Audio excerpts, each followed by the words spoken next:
It's 6 o'clock on Tuesday, the 19th of November, 2019. Good evening and thank you for tuning into the English edition of Ora News. My name is Oliver, bringing you the only daily update of the local Albanian news translated into English. Well, we begin tonight outside of Parliament, where the leaders of the opposition parties stayed for around 90 minutes while meeting with the head of state at the presidency.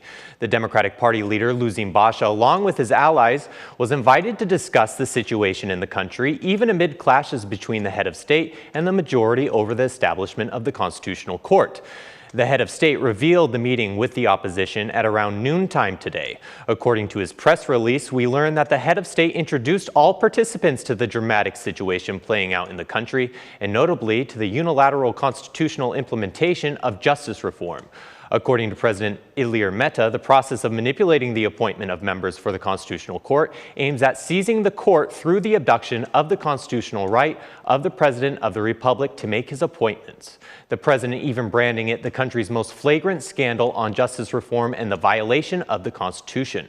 President Meta stressed at the meeting that he will not allow anyone to diminish the powers of a sitting president, stating, "I will not allow anyone to neutralize the powers of the President of the Republic as defined in the Constitution, and I will take any action to stop this constitutional coup." The head of state welcomed the steps taken by the opposition to improve the electoral reform, as well as the United Opposition's public stance on early snap elections, with the aim of restoring legitimacy to the Albanian parliament and restoring political dialogue in the country's institutions. President Meta noted that the fulfillment of the conditions set by the Bundestag is the best way to open membership negotiations with the European Union and stop the country's dramatic population decrease in the opposition's meeting with the president, the DP leader Basha, who, after meeting with the Swedish foreign minister, said the opposition wants the Constitutional Court, Supreme Court, SPOC, and BKH to operate according to the Constitution and not according to the corrupt plans, nightmares, and problems spurring from the current administration. Moreover, the Democratic Party leader also announced that by the beginning of December, the opposition would effectively dissuade any interference in electoral reform by setting amendments, but a resolution to the crisis can only happen through early parliamentary and local elections.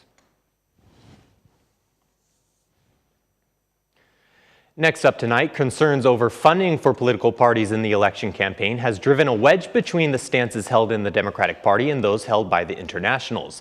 The DP has indicated they want the election campaign to be 100% state-funded, while foreign experts say it violates international standards set by the Council of Europe and the Venice Commission. There is even opposition within the United Opposition, as the Socialist Movement for Integration proposes a mixed system, arguing that Albanian taxpayers should not be burdened with costs. Representatives of the parliamentary opposition hold the same position as the internationals and SMI. This is the second round of electoral reforms in which the OSCE has joined the Democratic Party roundtable with the Socialist Party present.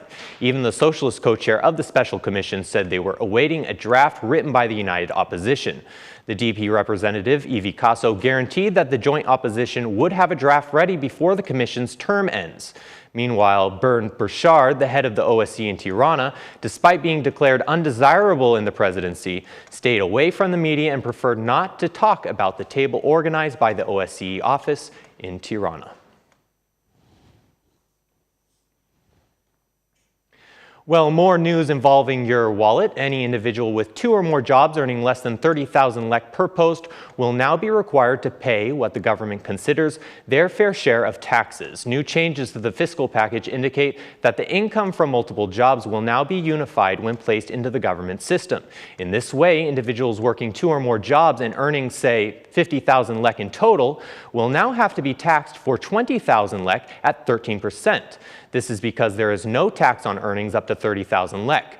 An individual who receives 2 incomes of 29,000 lek from different employers pays 0 taxes on wages. But in this case of 2 or more employees, individuals avoid the formula of a progressive tax formulation on their salaries by abusing the non-taxable loophole on salaries they receive, said Delina Ibrahimai. However, this change will, in effect, have an impact on those who were not included in the scheme beforehand. From the verifications carried out in our system, there are about 24,000 individuals who are employed in 2 jobs or employed by different employers. These individuals are of various professions, such as engineers, architects, economists, lecturers, consultants, even bakers. In many cases, they are individuals in leadership positions, said Ibrahimai. According to data, there are some 35,000 employees in Albania, and 24,000 of them do not declare their incomes. Moving on, the Minister for European and Foreign Affairs, Gent Sakai, today criticized the European Union's stance on visa liberalization for Kosovo. The minister called the recent refusal unfair to citizens of the small Balkan country who, according to him, deserve to have the freedom to move anywhere within the European bloc. Sakai made the statement during a press conference with his Swedish counterpart on Linde, stating, "I also underline the European Union's unfair approach towards the citizens of Kosovo. Kosovo has met all the technical requirements demanded of it and deserves to move freely within the European Union without a visa regime." Meanwhile, the Swedish Minister of Foreign Affairs emphasized the continuation of work on improving justice reform, the strengthening of bilateral dialogues, and the fulfillment of the conditions set by the Bundestag. The Swedish minister stated, "The fight against organized crime and corruption are important, and Albania must continue with its reform. All actors should engage in this dialogue on these reform issues. The process must be strict and meet the conditions before obtaining membership." When asked about the French government's proposal for reform in the enlargement process of the European Union, the Swedish and Albanian ministers shared the same view, that the topic sits on the table and a discussion on the issues should be awaited.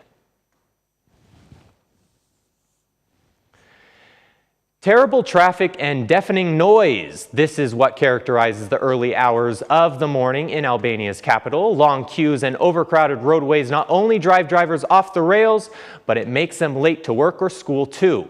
The reason for all this lies in the city's efforts to encourage biking and busing, but narrowing the road lanes are not helping the organization and free movement of vehicles.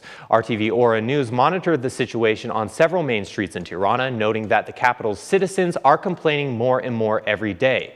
But the morning hours are not the only time of day when the traffic comes to a standstill. Some people say the same situation after 4 p.m. is just as bad. And finally tonight, 2 years ago on November 23rd, the municipality of Tirana approved a pilot project for schools in the capital that would serve as students' lunchtime meals. Children continue to be taught in school groups and provided with school-time lunches. It is the 9-year-old Ardian Klosi school where food will be provided free of charge by the municipality of Tirana.